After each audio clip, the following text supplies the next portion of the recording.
Gwapo o maganda? O yung napapatawa ka? Pag akong tinanong, all of the above. Pero sabi po sa isang survey, mas pinipili daw ng mga Pinoy yung mga komikero kaysa mga good-looking ika nga. Pero bakit nga ba? Alamin natin sa ating mga ka-hashtag 24 oras na tinutukan ni Lala Roque live mula sa Maynila.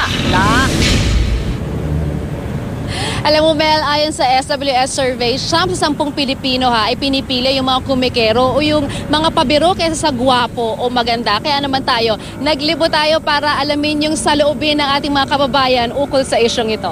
Kung pumipiliin kayo, mas gusto nyo, magandang babae o yung mapagbiro?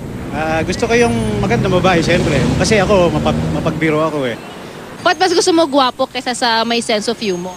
Ha? Siyempre para pwede display. Hindi mo naman yung sense of humor kung hindi naman maganda. Ang iba, mas gusto raw ang palabiro para iwas problema. Babaero, di ba? Ganun. Ba tayo mo ng babae maganda? Marami kang kaagaw.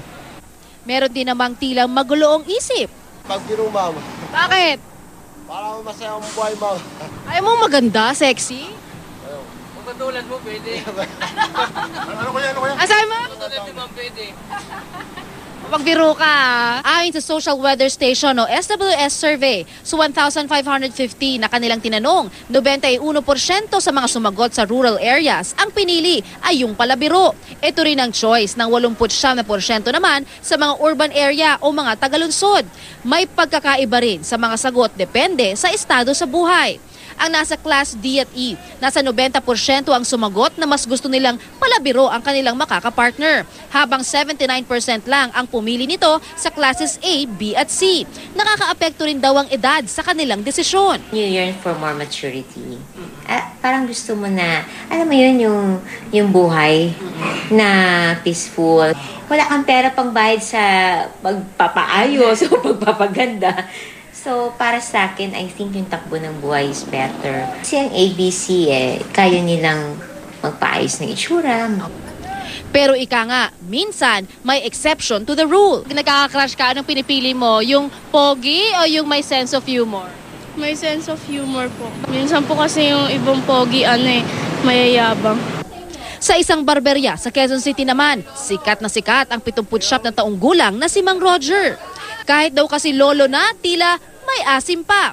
Kung papapiliin daw kasi, mas gusto niya ang malayo agwat ng kanilang edad ng babae. Matanda ka na, matanda pa yung hanapin mo. Di lalo ka nihina. Ang bata, nakakabata. Yan ang tatanggan. Alam mo, Melika nga, sa huli naman kanya-kanya tayo ng taste. Pero ang importante dyan, masaya ka at tapat ka sa iyong mahal sa buhay, Mel. Ikaw, pakinggan ko muna. Yung sa'yo.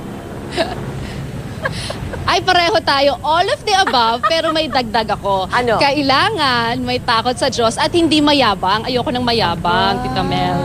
I agree. Maraming salamat sa'yo, Lala Roque.